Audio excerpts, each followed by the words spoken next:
We're getting ready to make a princess again, a princess line. And if I wanted these two pieces to connect and have a princess line front that was a dress that went all the way down, I would have to make these two pieces so that my front waist dart was not any bigger than my skirt waist dart, so I could line those up, and then I would need to adjust this dart so that it matched. This is not an assignment. This is just so you understand and have background for what's happening. This might become an assignment in a more advanced class, but it's not right now. So I've made those two match, and then the next thing I would need to do would be to cut it in from the side, just like when we're pivoting usually, or even if I were turning this into a blouse. In order for those to match up and align properly, those two darts would have to be the same size.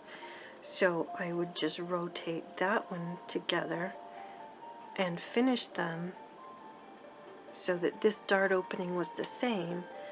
This space would equal this space, that space would be equal so they could sew together, and then these two spaces would be equal, and whatever was left over would go into this dart. So I could start my princess line from that point of view instead. So I talk about multiple ways of doing that in the different videos. I could start the next one from that, but I'm going to go ahead and use this one, which has a bigger dart at the bottom, and it's balanced so that it's equal on both sides. It won't match the skirt.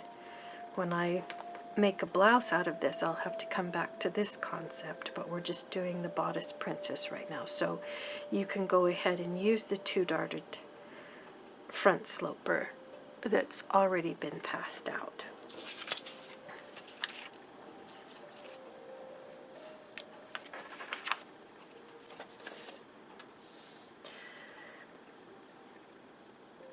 So we're going to move our armhole dart up into the shoulder and turn it into a basic princess dart, basic shoulder dart.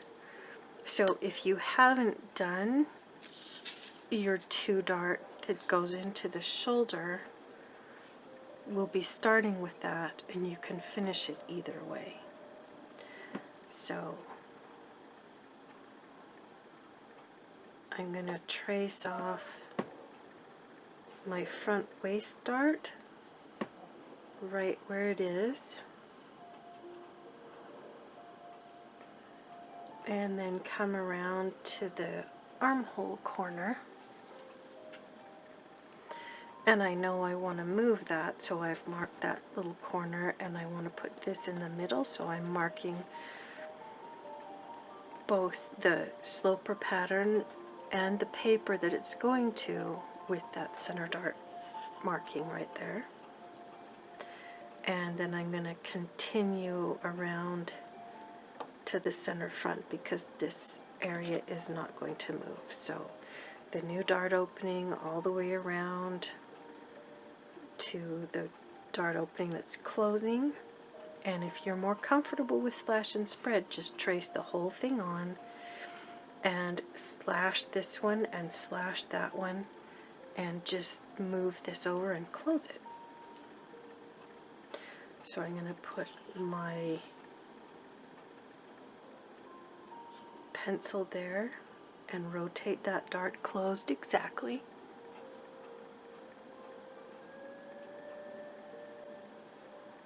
And then come right to where I ended over here, or started over here and end right there.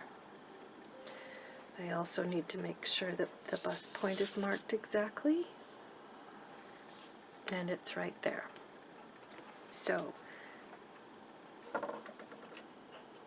if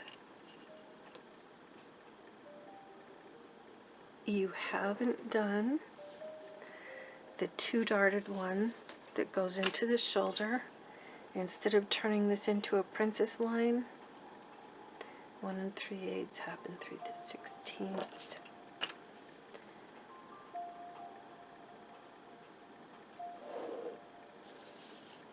Measure out 3/8 of an inch.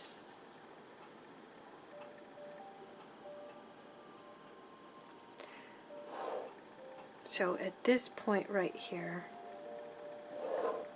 I could just trace this off and it would be my 2-darted bodice with the waist dart and the shoulder dart. But I'm going to continue on and turn it into a princess line. So to turn this into a princess line, I'm going to use the brighter color again. I'm going to draw a straight line from corner to inside corner, and I'm hoping that's going to be close to my bust point. It might not be exactly on it, but it should be really close. And I'm just drawing a straight line right there. I could curve that, but this is close enough to my bust point that I'm happy with it. Then instead of leaving the end of the dart point here, I'm just going to move it straight over to the side like this. Now this isn't the way the book does it. The book is going to want us to add extra, but what I'm doing instead is moving my ease over so that I'm keeping my ease. And this point is moving over to here.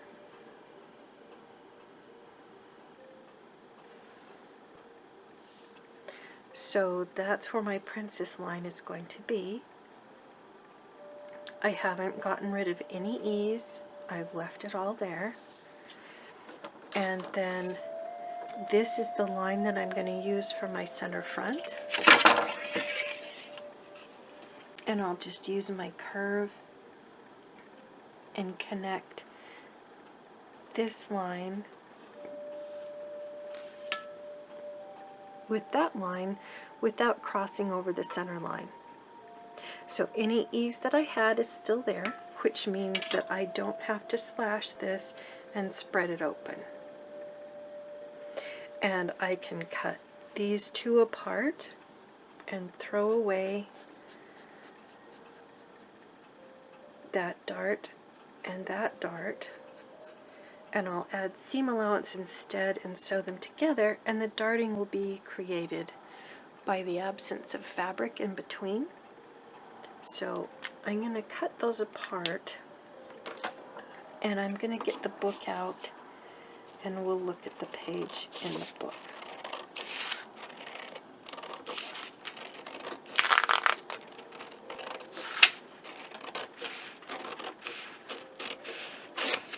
But that's my center front princess, and I'm going to cut this apart so they're just barely attached so that it's easier to see.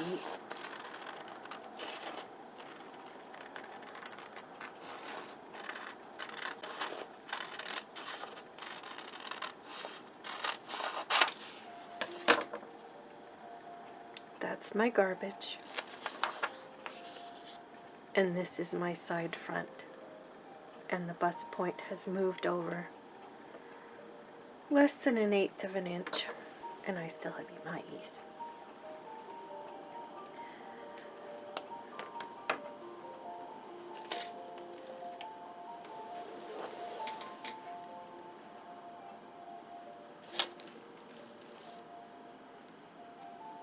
That's interesting.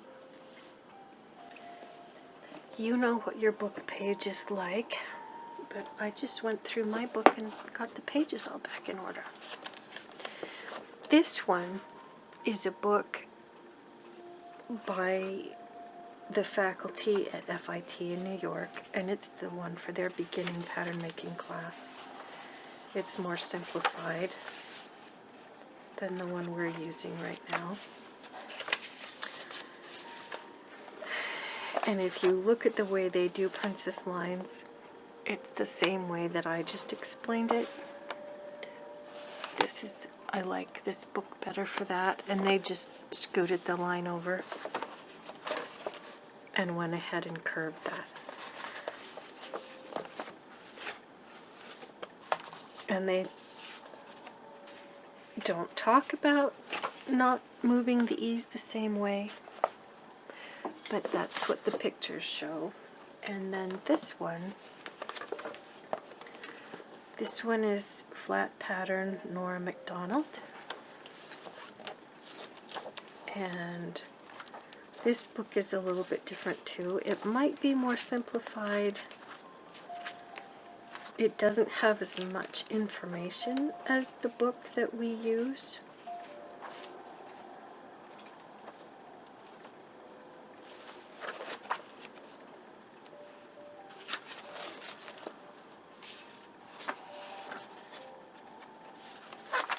So if we used this one, we would have to use multiple books, and the hope is that by using the book that we do, you can use it for multiple classes.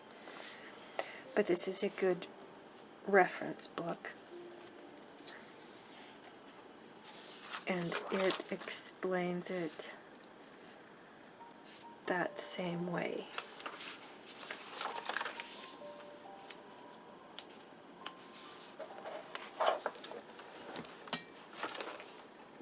This one, and if you're interested, I could send you a sample page out of the book, but they just come in and cut that and close it, and the curve opens on both sides.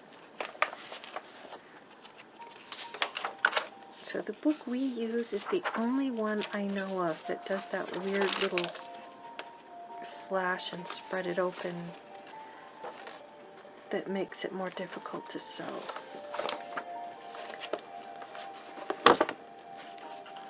And that's really weird because it was just right here. There it is. I found it. So our book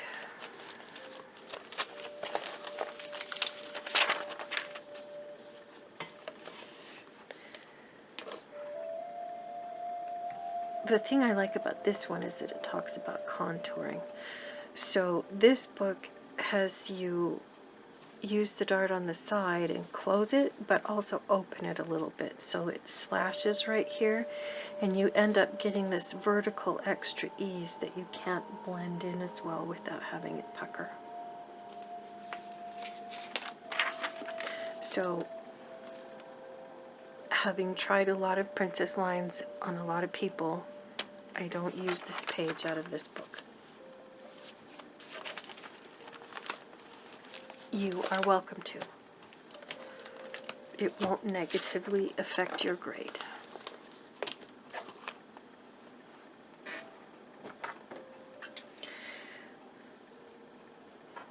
Okay. So this one, you'll add your seam allowance to it. And I'm just going to go ahead and do it in white. But I want to add the seam allowance to these two pieces and go over it because there will be pre-mitering up here at the top. And when you're making patterns to be sewn in production in a factory, you want to make sure that you get your pre-mitering done because it goes a lot faster for the sewers. They make more money, and they make you look like a better pattern maker when they're able to make more money and less mistakes. So, pre-mitering, really great quiz question. I left far enough apart that I could get a 1/4 of an inch seam allowance on both sides of that. I like to put the line down, which usually makes it upside down. It's always something with me that disappears. It just wanders off.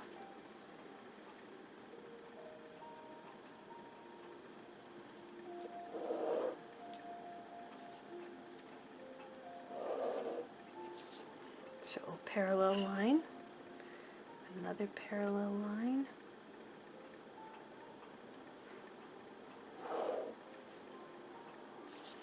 And I'll darken that one up so you can see where that edge is.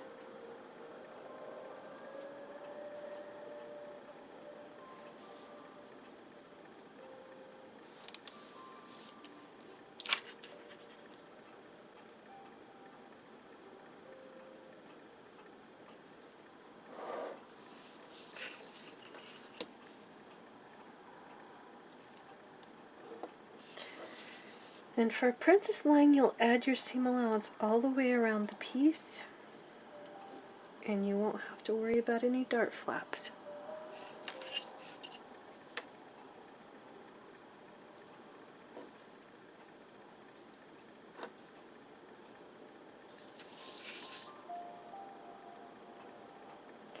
But I'm just going to cut out the top and bottom corners, and you can finish adding the rest of the seam allowance.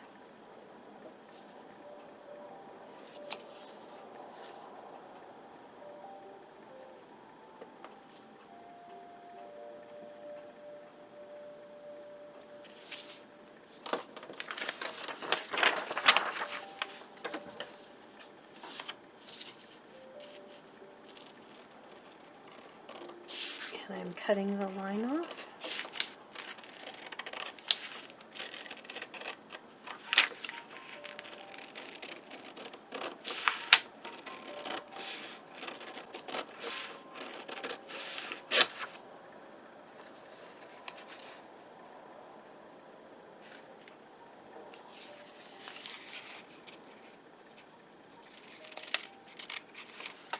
When we add the back to this, we'll need to pre-miter the neck too. Up to now, we've just been working with fronts, but we'll get through our back princess line to go with our front.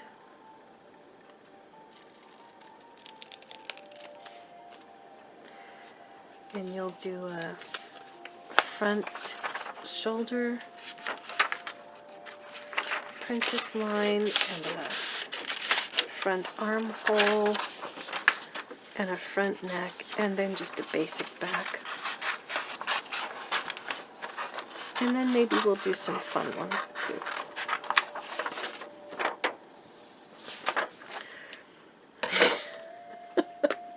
I say fun ones. Some of you think we've had enough fun, but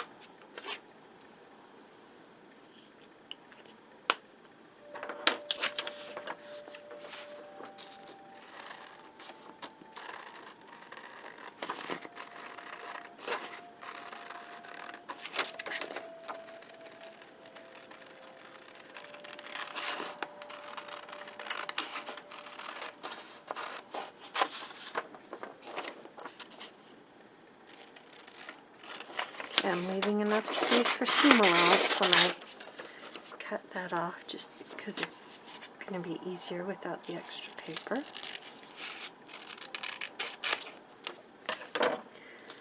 Okay, I've got these two that need to sew together, so I'm going to measure up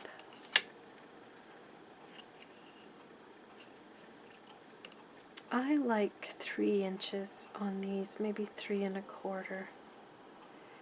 Then I'm going to move the line out so that I get that notch perpendicular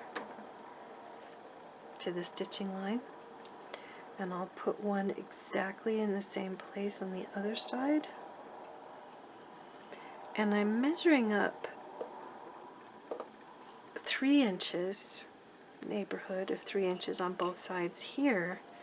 And I'll make sure that I do something distinctly different here, because in a factory, they're just handed a bundle of fabric pieces, and they could flip it over and go the other way with it. So up at the top, I might do 2 inches instead of 3 1/4. And it will be easy for them to tell that those notches won't align. So it will keep them from making a mistake. So maybe we'll go with 2 1/2. So I'm measuring 2 1/2 down on the stitching line.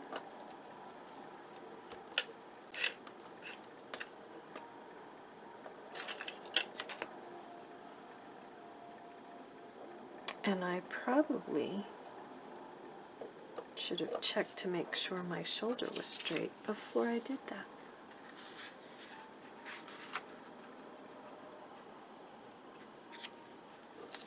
But it appears to be straight, so it's okay.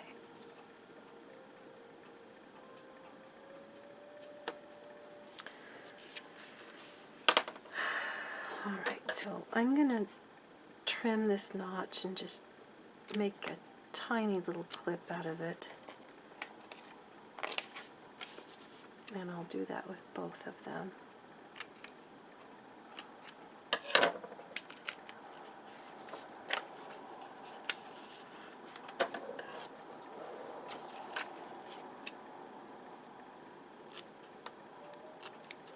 You want a notch above and below the bust point, and on the back you'll want a double notch so that they know it's the back instead of the front.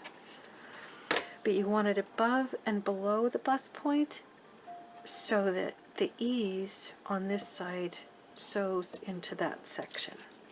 So when I flip this over and line them up on top of each other, I've got these two notches exactly aligned. When I do that, I have this piece also exactly aligned. And when I look at that, if I measure in 1/4 of an inch, because that's my stitching line, if my stitching line was not 1/4 of an inch, I would measure it in differently. But as this edge comes out here, it needs to align exactly with where this line comes out at 1/4 of an inch. And they both need to end together. So because we're sewing them together on the stitching line, I'm going to slide that out to where it touches on the edge of the stitching line. And that leaves this extra corner sticking out that far beyond. And at the same time, it's lined up on that little notch right there. So can you see how that little corner sticks out? I need to cut that corner off. So I'm just going to cut that corner off. And now when the sewers sit down to sew it together, they line it up at this end and that notch, and then if we walk it around,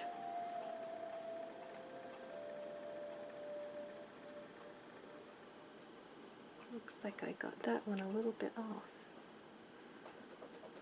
So I'm going to mark through and fix it.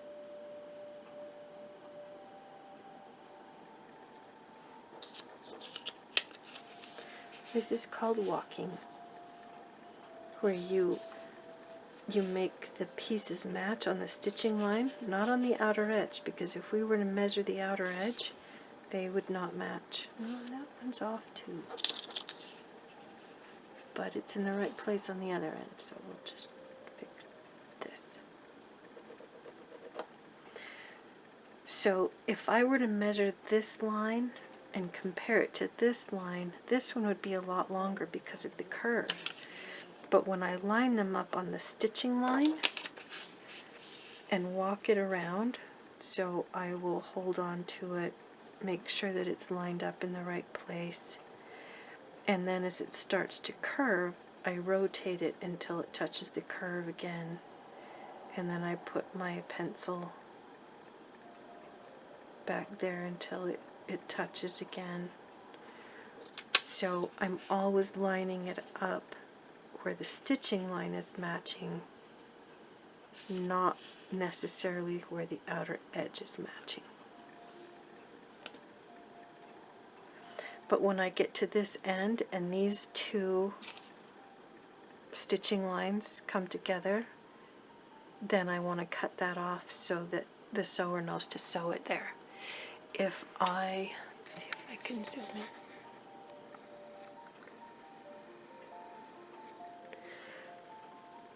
If I left this here, and I'll draw it on another piece of paper, sorry about that.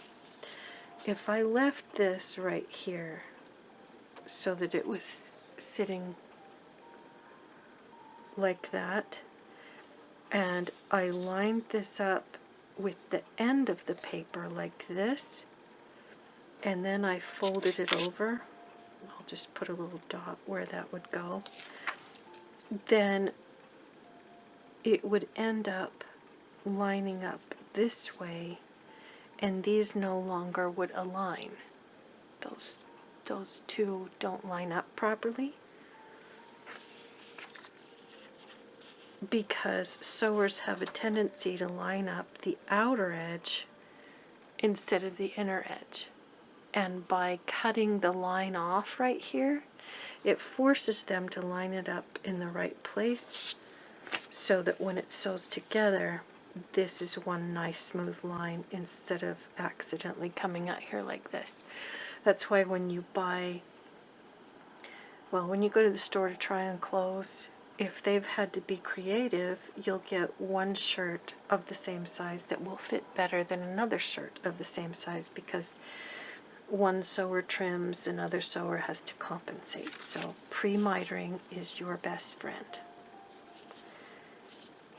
And this notch belongs right there, and this notch belongs right here.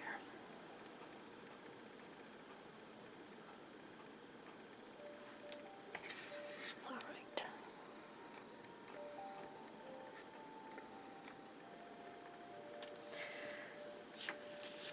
So this time I'm going to color my seam allowance.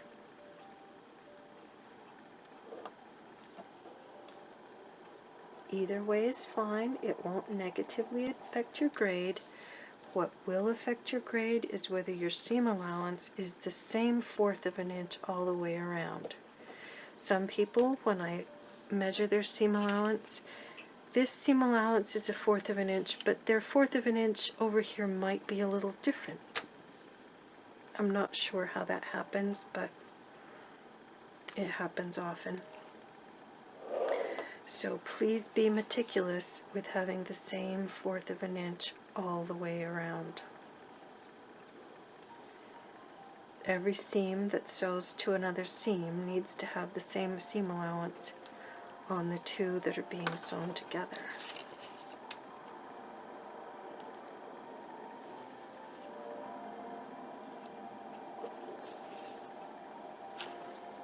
So then I would finish cutting that out, and I have my yellow pen so that I can mark it in the same color.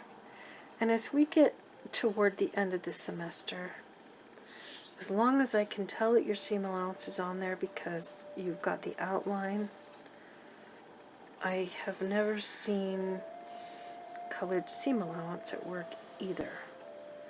But right now,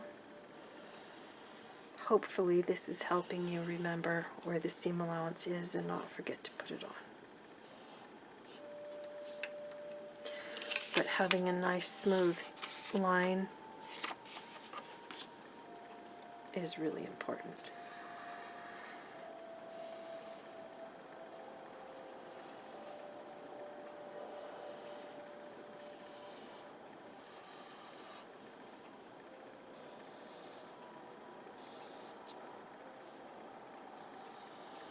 And you can transfer your grain line from the original piece to this one, or you can fold it in half, and that again is dependent on what kind of fabric you're using and whether it's a print or a stripe. So I'm just going to fold this side over to the side seam and it finds the center. And I'll just fold it right there.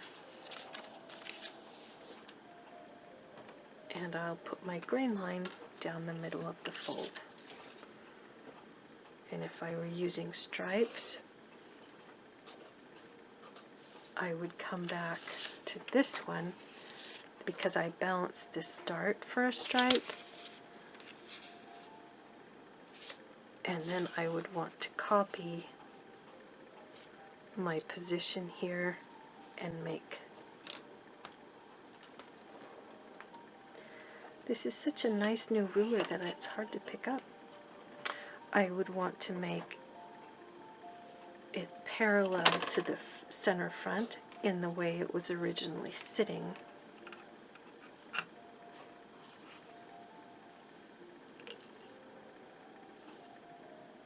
When they were together. So either of those grain lines is going to be correct. But this one would be for a stripe, and this one would be for a solid. Not a solid.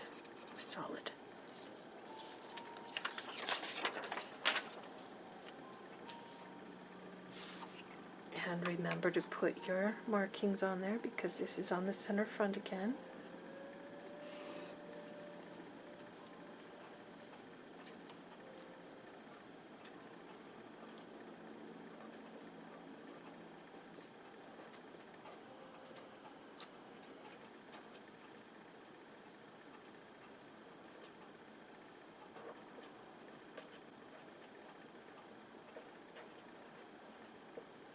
This is the shoulder one. I'm trying to write big enough for you to see. You can write smaller. A lot of people will line the ruler up so that you have a straight line. So you could cut one on the fold and bump it up against your ruler so that it's straight every time.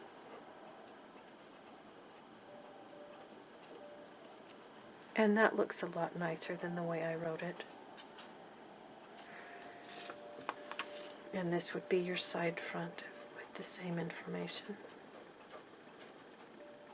And cut it out and just put a little glue dot on them. And this one would be this front. The one with the shoulder, except they would connect.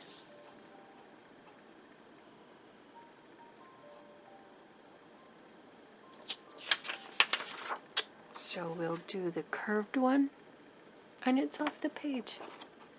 The curved one and the shoulder one. And the next one we'll do is the neck one.